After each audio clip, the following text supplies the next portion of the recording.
Bonjour. Comment ça va? Bien. Bienvenue. Merci. Est-ce que je peux te demander de commencer par te présenter? Ok. Moi, c'est Zalissa Ouedraogo Kargougou. Je suis à la direction générale de l'assainissement des eaux usées et excréta et je suis la directrice du développement des infrastructures d'assainissement. De quel pays? Du Burkina Faso. Ah, voilà. Et ça veut dire quoi, directrice technique? Directrice technique, je peux dire que c'est le bras droit de la directrice générale, voilà, dans un domaine bien précis, voilà, pour pouvoir gérer tout ce qui est question technique, opérationnelle. Et tu as parlé tout à l'heure des infrastructures. Oui. Quelles infrastructures sont précises?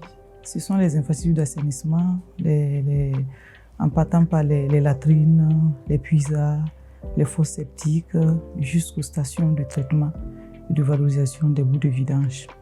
Et nous faisons la conception, la réalisation et la gestion aussi. Est-ce qu'il y a un domaine particulièrement qui te parle?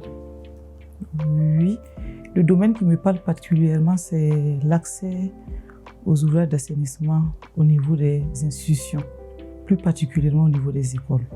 Pourquoi? C'est une question, je peux dire, qui m'a marquée depuis l'enfance, parce que je n'ai pas toujours eu accès à des ouvrages d'assainissement au niveau de mes établissements, que ce soit à l'école primaire, au secondaire, et même à l'université. On n'a pas toujours eu droit à des ouvrages d'assainissement adéquats. Donc, il fallait souvent retirer ses besoins jusqu'à repartir à la maison pour se soulager. Donc, ce n'était pas évident. Quel type d'élève tu étais? Rangée, j'étais rangée et très ponctuelle et j'aimais bien étudier. Pas forcément la première de la classe, mais je m'en sortais toujours. Tu aimais étudier? Oui. Pourquoi?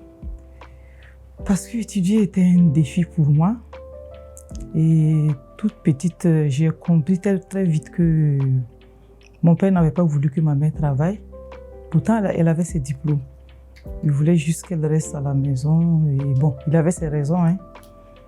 Mais moi, je le considérais comme une injustice. Et là, je me suis dit, il faut que je réussisse à l'école. Il faut que je réussisse à avoir tous mes diplômes pour pouvoir travailler et honorer ma mère. Est-ce que dans ce parcours dont tu parles, enfant rangé, tu as bien étudié, tu as pu y arriver sans trop de difficultés? Bon, j'y suis arrivée, mais il fut un moment où ça n'a pas été simple. Parce qu'à 2 mois du bac, je suis tombée malade. Et une maladie qui m'a très éprouvée, parce qu'on ne savait pas réellement de quoi je souffrais. Avec tous les examens qu'on a eu à faire à l'hôpital, les médecins n'ont pas compris ce que j'avais. Tout ce que moi je savais, c'est que j'avais mal à la poitrine. Je n'arrivais pas à bien respirer. Et physiquement, je n'avais plus de force. Je ne partais plus à l'école. J'ai fait pratiquement 1 mois où j'étais à la maison. Et je ne pouvais même pas recopier mes leçons. Parce qu'il n'y a pas de force, tu ne peux pas tenir le stylo pour écrire les leçons. Et c'est mon petit ami qui venait à la maison chaque soir, après le travail, il vient chercher mes cahiers et les cahiers que mes camarades de classe amenaient, il va recopier mes leçons et il les amène. Et j'étais tellement malade que quand mes camarades de classe sont venus me rendre visite, je leur disais que je n'arrivais pas à rire parce que ça me faisait très mal. Et ils ne l'ont pas forcément cru et quelqu'un a fait une blague. Et naturellement, quand j'ai voulu rire, alors là, je me suis écoulée de douleur. Je suis tombée pratiquement. Ils ont tous paniqué, ils ont eu peur. Et il y a une qui a décidé de ne plus venir me rendre visite tant que je n'ai pas recouvré la santé. Et je suis restée là pendant 1 mois. Je ne peux même pas tousser, je ne peux pas éternuer. Je prends les médicaments et finalement, je ne sais pas si ce sont les médicaments qui me guérissent ou pas, je ne sais pas. Mais au fond de moi, j'avais un objectif. Et la peur qui m'a animée, c'est que je voyais l'année scolaire en train de m'échapper. Je voyais ce diplôme-là qui, pour moi, c'était une ouverture au monde du supérieur. je voyais ce diplôme-là m'échapper cette année-là. Donc j'ai eu tellement peur, mais en même temps que j'étais faible physiquement, je suis allée creuser au fond de moi pour retrouver le peu d'énergie qui me restait pour repartir à l'école. Quand j'ai commencé à me sentir mieux, je suis repartie à l'école, toujours avec beaucoup de difficultés. Je ne pouvais pas aller à vélo ni à moto parce que pas d'énergie, il faut marcher lentement. Et pour une distance où on pouvait faire à 10 minutes, 15 minutes, moi je faisais 45 minutes à 1 heure. Et je refusais que maman me dépose parce que si je la laissais voir ça, elle allait dire que ça n'allait toujours pas. Je lui promettais que je pouvais aller. Mais en réalité, quand je sortais, je pouvais faire 45 minutes à 1 heure avant d'aller à l'école. Mais heureusement, souvent, il y a certains enseignants qui me croisent. Et comme eux tous, ils savaient que j'étais malade, souvent, ils m'amenaient pour m'avancer et pour que je ne parte pas en retard. Et souvent, en classe, ce n'était pas facile. Je me rappelle une fois, pendant le cours de PC, il y a mon enseignant qui m'observait. Quand il a su que ça n'allait pas, il est venu me dire « Alissa, mais tu ne vas pas rentrer si ça ne va pas. » Là, je lui ai dit non. Et en lui disant non, c'est les larmes qui suivaient. Parce qu'en réalité, il avait raison, ça n'allait pas. J'avais mal, je ne pouvais pas suivre, mais je refusais de rentrer. Et c'est comme ça que j'ai terminé les 2 mois de l'année et j'ai pu participer à l'examen du baccalauréat et je l'ai décroché. Et tu l'as décroché. Oui. Magnifique. C'est une magnifique histoire parce qu'on dit souvent que les enseignants dans le public ne sont pas compréhensifs, ils sont trop chargés, ils n'ont pas de compassion. Mais dans ton cas, les enseignants, tu étais dans le public, n'est-ce pas? Oui, j'étais dans le public. Tu as eu quand même ce soutien-là. Oui. Comment tu l'as vécu?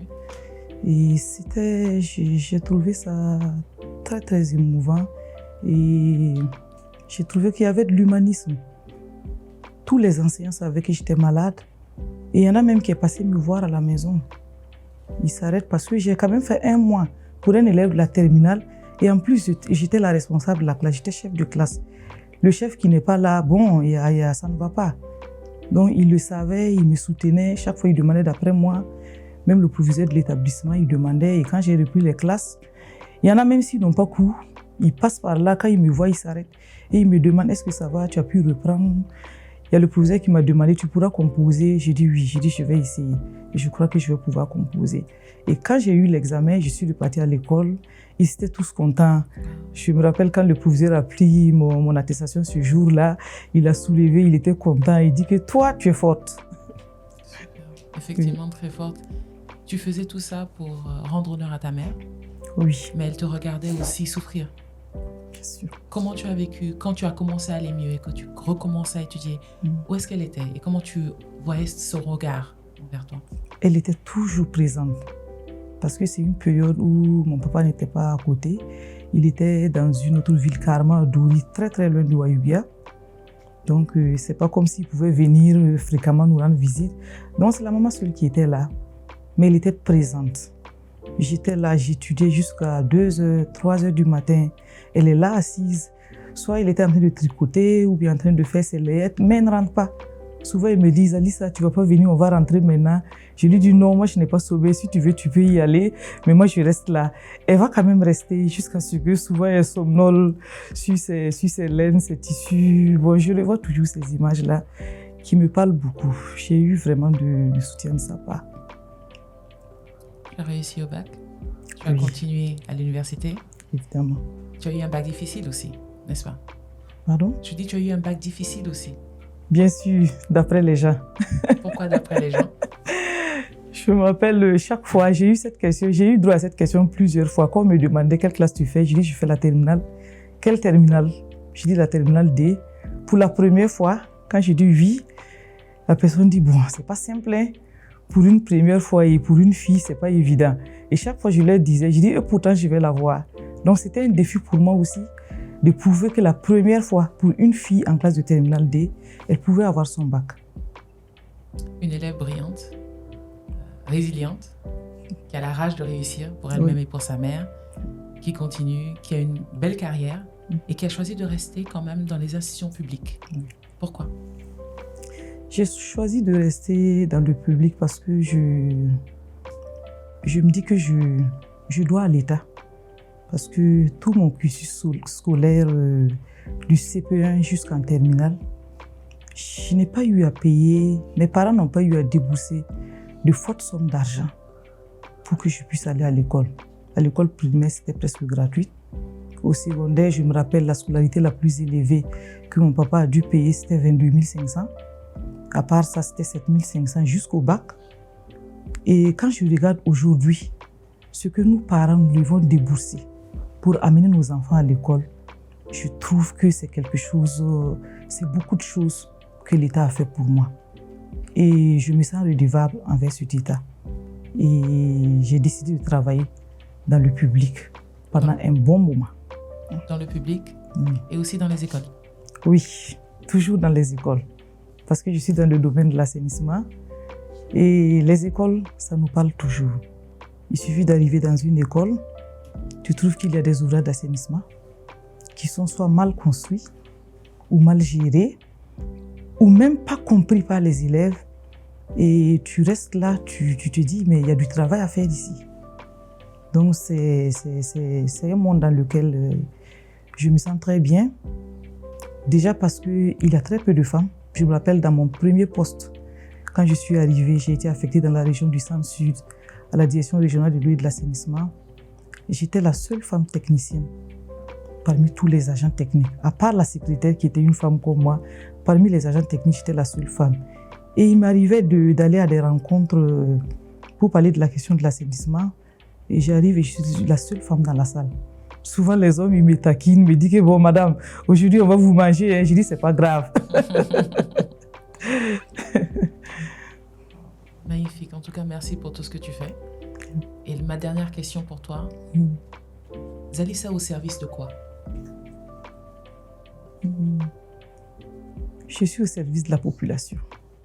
Parce que pour moi, l'assainissement, c'est un tout. C'est le début et c'est la fin. C'est une question qui touche la dignité de l'homme.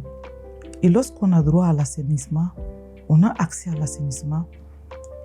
Lorsqu'on a aussi décidé de changer son comportement vis-à-vis de l'assainissement, beaucoup de choses changent dans notre vie. Merci. Merci.